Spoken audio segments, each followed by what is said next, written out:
Episode की starting में हमें दिखाया जाता है कि एक बंदा बहुत ही तेजी से भाग रहा होता है। तभी उसे कहीं से बहुत जोर की लात पड़ती है और वो उड़ के दूर जाके गिरता है। वो वापस उठ के डरी हुई आवाज में कहता है, तुम क्या चाहते हो? तुम मुझे क्यों मारना चाहते हो? मुझे जाने दो। तभी हमें दिखाया जाता है जिसने लात मारा वो कोई और नहीं, एक लड़की है और वो बहुत ही नशीली आवाज में बोलती है, क्या हुआ, तुम्हें डर लग रहा है? और फिर वो उस लड़के को हक करके बोलती है, सो क्यूट।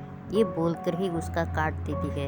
लड़कियों का तो काम ही होता है काटना, बट इसका बहुत ही गंदी तरीके से काटा होता है और ये बंदा वही मर जाता है। और वो बोलती है, ये कितना बदसूरत है, पहले तो मुझे क्यूट लग रहा था। असल में लोग जब मरने वाले होते हैं तो वो डर से वो बहुत ही क्यूट लगते हैं। ये बोल के ये लड़की यहाँ से चली जाती है और दिखाया जाता है कि इसका नाम है डम। भाई ये डम तो बिल्कुल नहीं लग रही थी। सीन शिफ्ट होता है, इधर एक बंदा पढ़ रहा होता है एक घर के अंदर। तभी उसे कहीं से आवाज आती है और वो शूट कर देता है, पर वहाँ पर एक मकड़ी मानव प्रकट हो जाता है। वो मकड़ी मानव अपने जाली से उस इंसान के छोटे छोटे टुकड़े कर देते हैं और ये हरामी बोलता है, अंदर से ही पता चलता है कि इंसान कैसा है। इस हरामखोर का नाम है अपार्ट या अपार्ट जो भी है।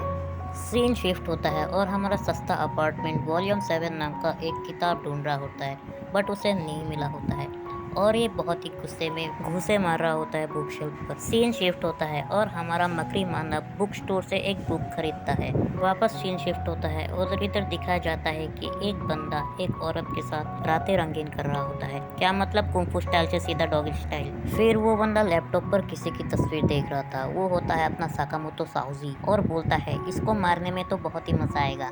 सीन शिफ्ट होता है, हमें दिखाया जाता है कि साकामोटो और उसके चमचे शिन और लू कहीं जा रहे होते हैं एक साथ। हमें दिखाया जाता है कि साकामोटो एक दुकान में आया होता है और वो बोलता है, मुझे कैदी के मर्डर के बारे में जानना है। ये बोल के वो सीडी ढूंढने लगते हैं और सीडी मिल भी जाती है। ये सीडी का प्राइस देख के साकामोटो की चट्टी गीली और जेब ढीली हो जाती है। सीन शिफ्ट होता है, इधर एक गाड़ी के अंदर कुछ लोग बात कर रहे होते हैं और कहीं जा रहे होते हैं। तभी उस बुढ़े के नाक के पास एक मक्खी आ जाता है और वो बुढ़ा सोते हुए ही उस मक्खी और गाड़ी के 2 टुकड़े कर देते हैं। काटने में ये बुढ़ा लड़की से ज्यादा एक्सपर्ट है। सीन शिफ्ट होता है और माशिमो किसी को शूट कर रहा था और वो और कोई नहीं, अपना ही साकामोटो है। माशिमो बोलता है, क्या ही बात है साकामोटो, तुमने 100 में से 99 गोली पकड़ लिया।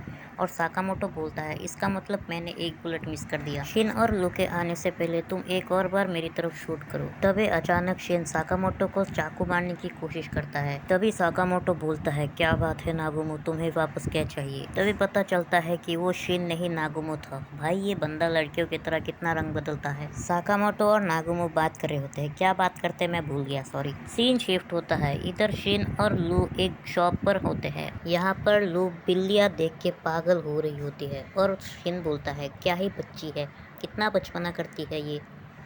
तभी शॉपकीपर शिन के पास एक कुत्ता लेके आता है और कल का मर्द आज एक बच्चा बन जाता है। भाई ये बंदा तो पप्पी देख के पागल ही हो गया, पागल। तभी एक बंदा बोलता है, कितने बेवकूफ़ है ना, जब खतरा सामने हो तब दुम दमा कर भागना चाहिए। तो शिन पूछती है, तो कौन है वो खतरा? ये बोलते ही वो बंदा बैग से कुल्हाड़ी निकाल के शिन पर हमला कर देता है। लू के साथ बाकी सब भी शॉक हो जाते हैं और फिर वो बंदा बोलता है, पहले मैं साकामोटो के दोस्तों को मारूंगा ताकि वो बंदा अंदर से टूट जाए। तभी शिन भी उठ के फाइट बैक करने लगा है, बट शिन जीत नहीं पाता, बहुत ही मुश्किल से फाइट कर रहा होता है और वो बंदा शिन को बहुत ही गंदी तरीके से कूटने के बाद लू के तरफ आगे बढ़ रहा होता है कि तभी हमें दिखाया जाता है कि किसी के पैर, और उसके पैर देख के उस बंदे का फट जाता है और यही ये एपिसोड भी ख़त्म हो जाता है।